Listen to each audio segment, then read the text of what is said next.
21st Century Entrepreneurship with Martin Piskarik. Hi, Steve. How are you today? Hi, Martin. Hi. How are you today? Well as can be expected under the current circumstances with everyone struggling to deal with the isolation that the virus is forcing everyone to face. Yeah, it's a very specific situation. Yeah. Did you ever experience a similar situation in your life? No. Oh. Okay, so can you tell us what's our topic today? Well, I thought what we would talk about is the Council of Mentors. Mm-hmm. What made you want to start the Council Mentors? So let me just give you the story.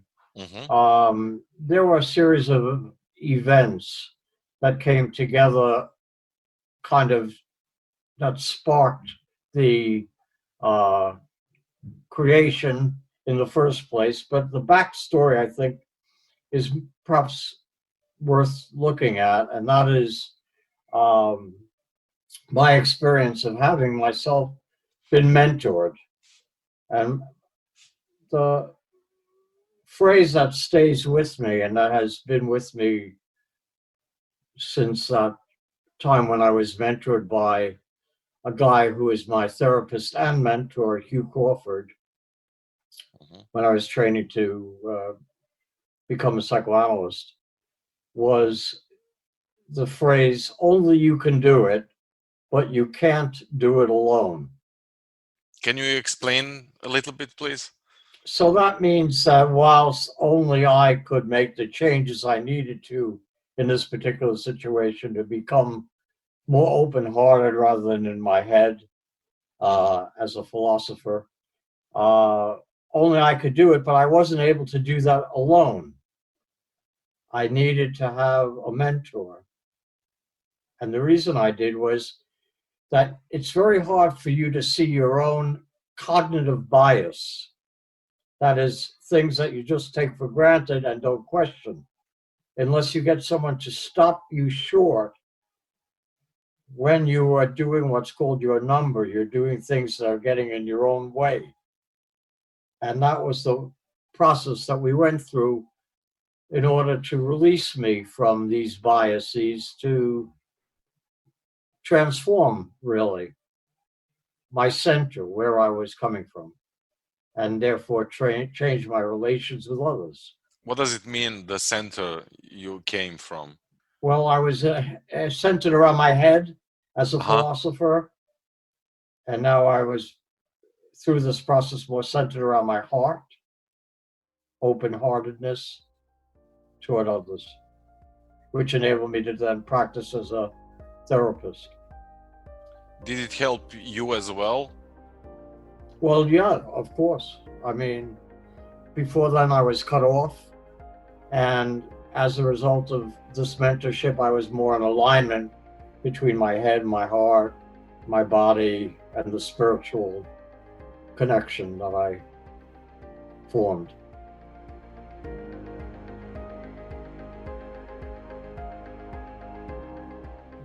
Okay, so I still do not get it completely. What does it mean, Council Mentors, and what made you want to start the Council Mentors? So this was the phrase that buzzed through my mind.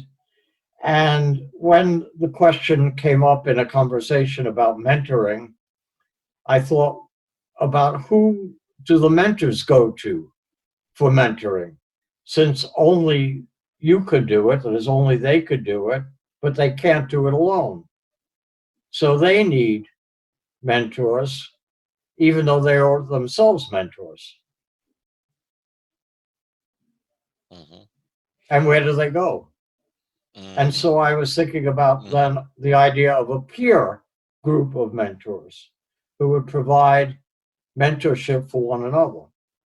This came out of my experience of peer supervision in the therapy world, where I've had over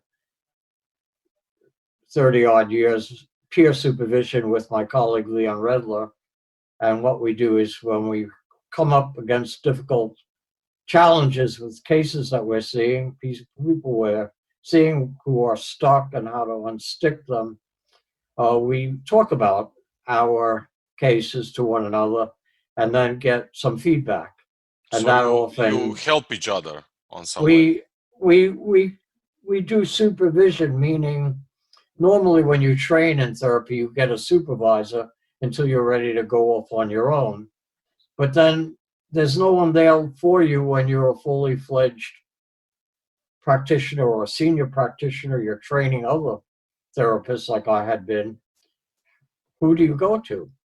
And so we both, being senior training analysts and therapists, found that working with each other filled that need that we still both had.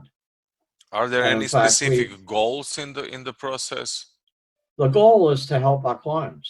So okay, I understand. I also thought of And what would Joseph Campbell's The Hero's Journey.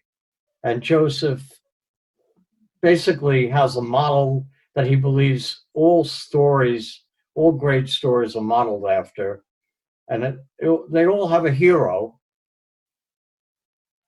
So if you think of, say, Star Wars, Luke Skywalker he was the hero, but at some point they run into obstacles or a dark time where they are kind of feeling lost and they don't know who to turn to. And at that point, often a mentor comes along. In Luke Skywalker's case, Yoda. In Dante, Yoda. In Dante and the Inferno, Virgil. Yeah, sure. So there's a long history of these mentors that crop up when they're most needed at an impasse to help overcome the struggle. And so that's a second element in the idea behind this Council of Mentors. So, Siv, what would you like to come out of the Council Mentors program? So I don't have a yet clear vision because I want the people who are in the initial inaugurating group to have a strong influence on the direction that it will go. But I see two basic things that it could do for the people who are members of it. Number one, the group peer mentoring role, and then possibly co-peer mentoring, where the members of the group can pair up with another member of the group to establish an informal co-mentorship with each other. But I also see that our mentors in the group, probably for the most part, are going to be mentoring leaders. And in order to mentor... Excuse me, what does it mean, mentoring leaders? It means that most of the people who are mentors have clients who are in leadership positions.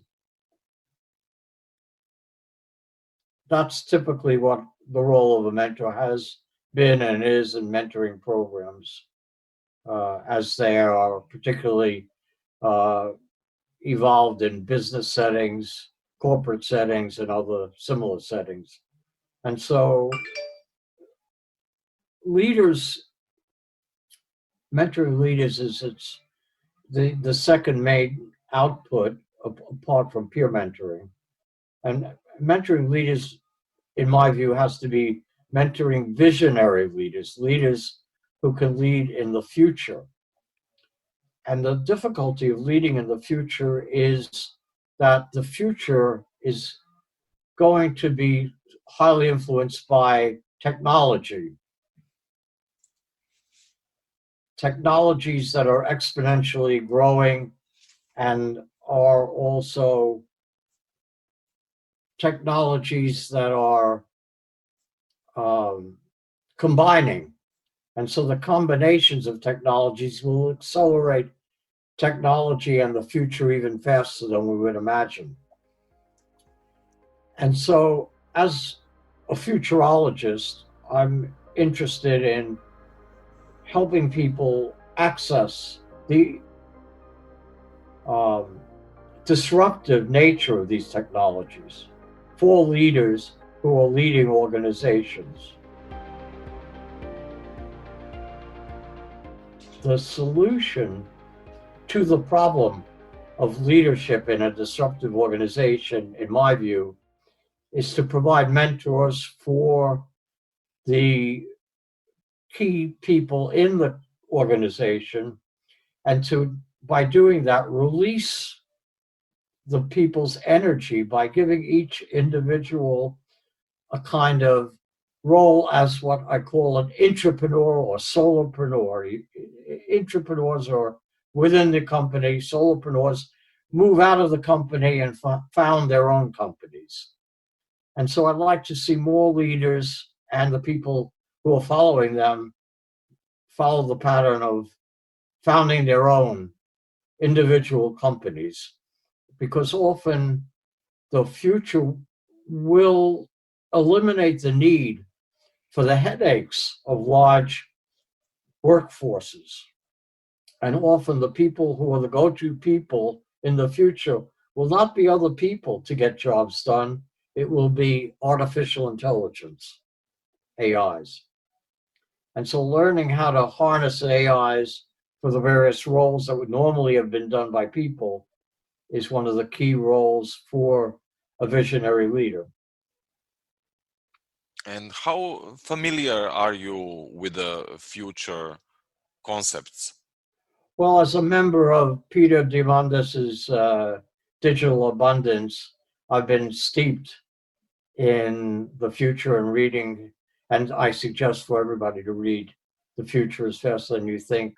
I have a pretty good take on the various industries or verticals that are going to be disrupted in the immediate, medium term, and long term future. And certainly there isn't anything that we now know that won't be disrupted, but especially education is going to be disrupted, but health and all sorts of businesses are going to be disrupted from every angle. Is there a specific holistic approach you use, you developed, you created? I wouldn't necessarily credit myself with having developed my own holistic approach, but I am following a holistic approach that instead of thinking so much about expanding and becoming bigger, I believe people need to become smaller so that they're concerned about building a lifestyle first and second a business rather than the other way around. If I experience you well, you combine different fields of expertise in the Council Mentors program. You as a philosopher, as a futurist. Am I right or am I wrong? Well, you as a mentee of mine, as somebody I've mentored, has pretty good idea of what that's the case. Yeah, that's the case, definitely. That's why I'm asking you. So if you can explain a little bit more to the audience that specific holistic approach you have.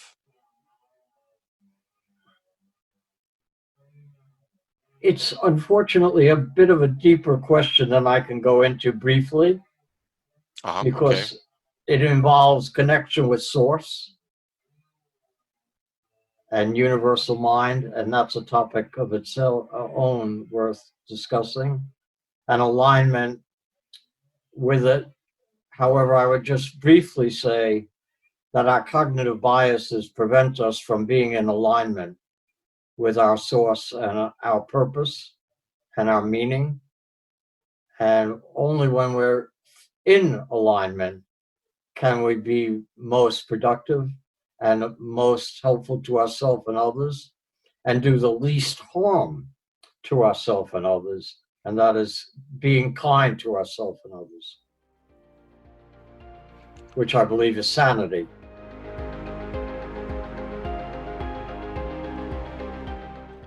Are there any specific exercises in the process?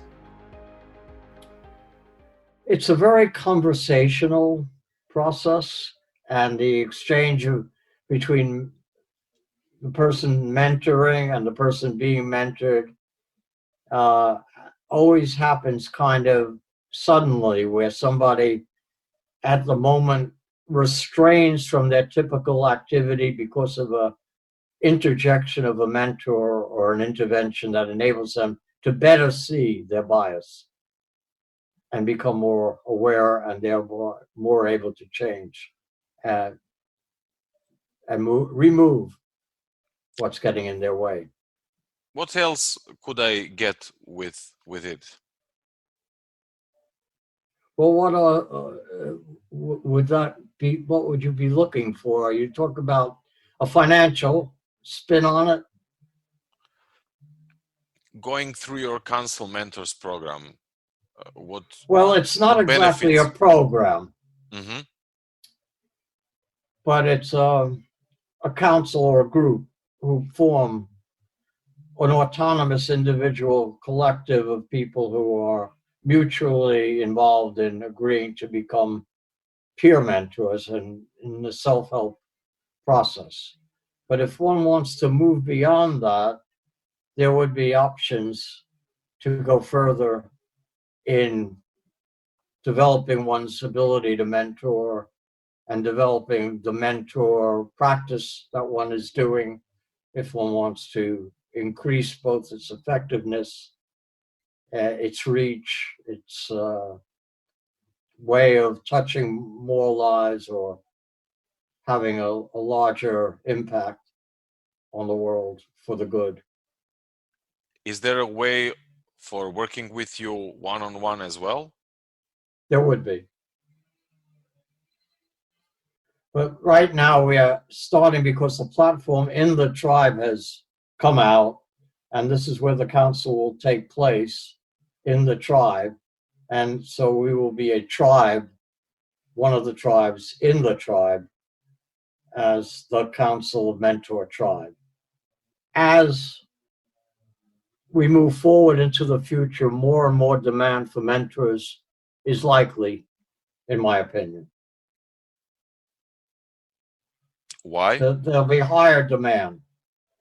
And the reason is that more and more people will be wanting to do self-developed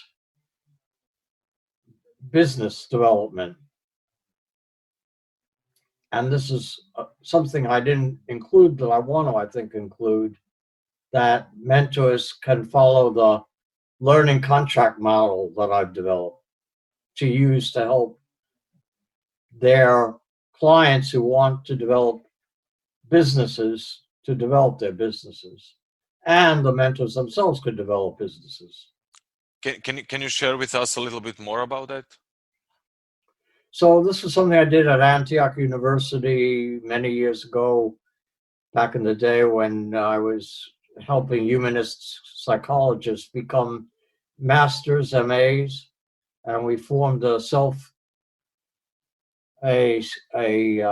self-directed, individualized MA program that would enable them, using a learning contract, to create their own master's program that would help them move forward, because many of them were already developed in various different approaches to humanistic psychology, but they needed to get a master's degree because of the law required them. And so in order to do that, they went forward in whatever the fields they did by going outside the university walls. So it's a university without walls, and chose the top people to whom they were mentored and could learn from, and put together their theory and their practice to create a dissertation, which often became a book. And in the same way, now starting a business has some theory behind it in terms of how to get started and start up. and it also has the practice of implementing. So there's planning and a planning phase and then an implementation phase. It all starts with a goal and a strength that one has to identify, a passion, and a way then to achieve that passion by instituting value, giving value, and solving problems. So giving value and solving problems are the core around which then the businesses of one, as I would envision them, would develop. And what I like very much is you have such a skill sets that you are aware of the context and as well as the future of the context we will develop our businesses. Well, the purpose would be for the future that we want to contribute so that we add something positive to the world. And this would be our massive transformative purpose as Peter articulates it. And of course, these businesses, even though they may be businesses of one, can be exponential and can grow exponentially and become quite powerful and generate wealth for all concerned. So let me end with another phrase that my mentor, Hugh Crawford, spoke of. It wasn't exactly a phrase, but a concept. And it has to do with the idea of a sort of smaller is better. And his idea is that we have to be able to divert some of the money stream in our direction to divert it then towards good causes. And so the purpose of money is enough, to have enough, and the rest then has to be diverted to good causes. 21st Century Entrepreneurship with Martin Piskarik.